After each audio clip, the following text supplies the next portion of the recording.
Telugu సినిమానేనా, pan India సినిమానా? Telugu వరకేనా? Telugu cinema దాని విస్తృత స్థాయికి వెళ్తుందా లేదా అనేది మేకింగ్ స్థాయిలో మీకు అర్థమవుద్ది. ఓకే, అంతే. బడ్జెట్ ఏమాత్రం పెట్టారు ప్రొడ్యూసర్ గారు? మీకు అన్ని లెక్కలు చెప్తే ఎలా? స్కేల్ అర్థం కావాలిగా. స్కేల్ చిన్న సినిమా చేస్తున్నారు, పెద్ద సినిమా. నేను ఎప్పుడు చిన్న సినిమాలు తీయలేను భయ్యా.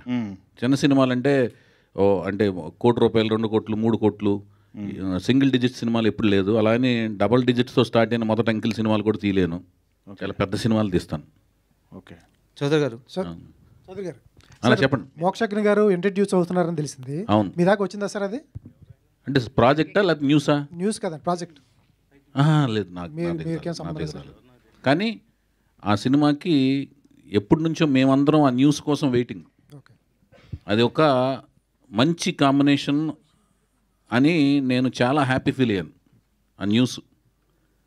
ఎందుకంటే నాకు తెలిసి ఆ న్యూస్ అంటే ఒక కాంబినేషన్ అని నాకు అర్థమైంది. ఆ కాంబినేషన్ అయితే ఎక్సలెంట్ కాంబినేషన్ అని నేను. సార్, ఎన్టీఆర్ గారు అంటే విపరీతమైన అభిమానం, మీకు చాలా ప్రేమ. ఆయన జీవిత చరిత్ర 1, 2 వచ్చినప్పుడు ఆ ఆలోచన నాకు ఎందుకు ముందుగా రాలేదని ఎప్పుడైనా బాధ అనిపించిందా? బాధ ఏమి అనిపించలేదు, నాకు రాలేదనిపించలేదు. నేను ఎప్పటికైనా తీద్దామని మాత్రం నేను లైఫ్లో అనుకున్నాను. నేను అని యుగ పురుషుడు అనే ఒక టైటిల్ని దాదాపు 2000 నుంచి నేను రెన్యువల్ చేసుకుంటూ చాలా ఏళ్ల పాటు రెన్యువల్ చేస్తూనే ఉన్నాను. ఇంకా అనుకున్నాను ఒకప్పుడు చేద్దామని, ఒకప్పుడు అనుకున్నాను. ఓకే సార్, యుగ పురుషుడు అని. సార్, మీరు రాఘవేంద్రరావు గారికి అసిస్టెంట్గా చేశారు. తర్వాత దాసరా గారు అంటే మీకు బాగా ఇష్టం, ఒకసారి స్టేజ్ మీద కూడా చెప్పున్నారు. అటువంటిది మీరు రెగ్యులర్గా లవ్ స్టోరీలు, ఇప్పుడు సాహిత్యం ఇవన్నీ చెప్తారు ఈ స్టోరీల్లో. గతంలో మీరు చెప్పినప్పుడు ఆయన తీసిన జానర్ ఆఫ్ మూవీస్ ఎవరు చేయలేదని చెప్పారు, దాసరా గారు జానర్. అటువంటిది మీరు ఎందుకు ట్రై చేయలేదు సార్? ఆయన ఇష్టమైన డైరెక్టర్ అయిన ఉన్నప్పుడు. కాదు, ఇప్పుడు సీతారాముల కళ్యాణం చూస్తున్నారనికి సీతారామరాజుకి సంబంధం లేదు. ఫ్యామిలీ యువరాజుకిను సీతారామరాజుకి సంబంధం లేదు. తర్వాత లాహిర్కిను యువరాజు సీతారామరాజులకు సంబంధం ఉండదు. మీరు చూడండి, చెప్తున్నాను. యువరాజులో అసలు ఏమి మహేష్ బాబుతో అటెంప్ట్ చేయాల్సిన ఫిలిం లాగా ఉండదు అలా కదా. అందులో యాక్షన్స్ ఉండవు, ఏముండవు. అలా ప్రయోగాత్మక చిత్రం అది. ఆయనే ఒక కెరీర్ స్టార్టింగ్ స్టేజ్లో ఆయనకు ఒక పిల్లోడు లాంటి సినిమా దాన్ని థియేటర్లో కూర్చోబెట్టి జనాలని ఒప్పించడం అనేది చాలా కష్టమైన సినిమా అది. తర్వాత లాహిర్ 4 జంటల ప్రేమ కథలు, అవి వాళ్ళకి అదొక రకమైన, మళ్ళీ దాంట్లో పగా ప్రతీకార మార్కులు కూడా ఉంటాయి. దాని తర్వాత వచ్చిన సినిమా సీతయ్య అసలు పోలీస్ ఆఫీసర్ సబ్జెక్ట్ కదా, అది వెరైటీ కదా అసలు. అది ఫ్యాక్షన్.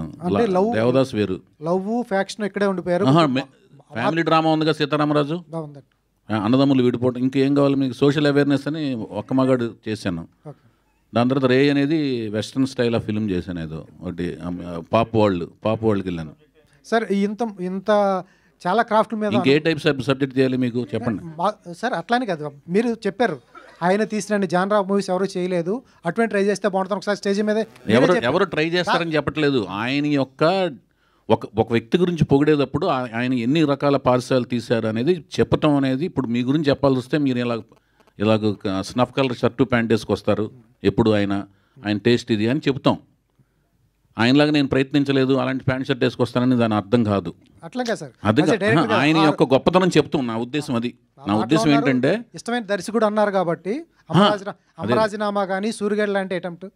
అదేనండి, అదే చెప్పేదండి. అది కాలం ప్రకారం మాకొచ్చిన ఐడియాలతో వెళ్ళగలం. ఏ ఇద్దరు వ్యక్తుల యొక్క మనస్తత్వాలు ఒకే రకంగా ఆలోచించవు.